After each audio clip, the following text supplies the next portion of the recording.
Welcome to our channel. Today we how to enable JWT authentication in Spring Boot detailed guide step by step clearly. To enable JWT authentication in Spring Boot, start by creating a new Spring Boot application.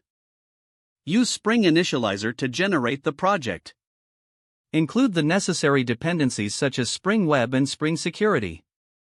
Next, add the JWT dependency to your Maven or Gradle configuration file. In your application properties file, set the required configuration properties for JWT. Create a new model class for the JWT token. This class will include fields for the token and any additional claims you want to include. Next, create a service class to handle the creation and validation of the JWT tokens. In this class, implement a method to generate a token based on user authentication.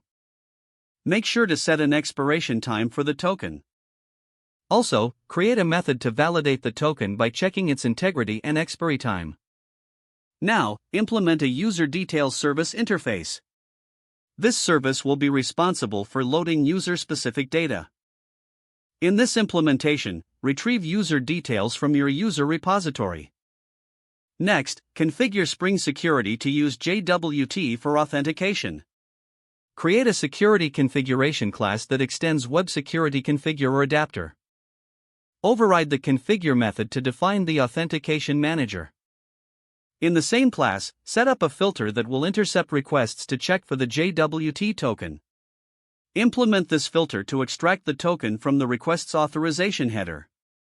Now, configure the security settings to allow access to specific endpoints without authentication. Secure any endpoints that require authentication. Finally, test your Spring Boot application to ensure JWT authentication is functioning correctly. Use a tool like Postman to make requests with valid and invalid tokens. Check that the application correctly allows and denies access based on the provided JWT. If the page does not load, refresh the browser or try again in a private or incognito window. Make sure you are using the correct email address, then retype it carefully to avoid small typos. If your password is not accepted, use the reset option and create a new strong password you can remember. Check your spam folder for verification or security emails, then complete any requested confirmation steps.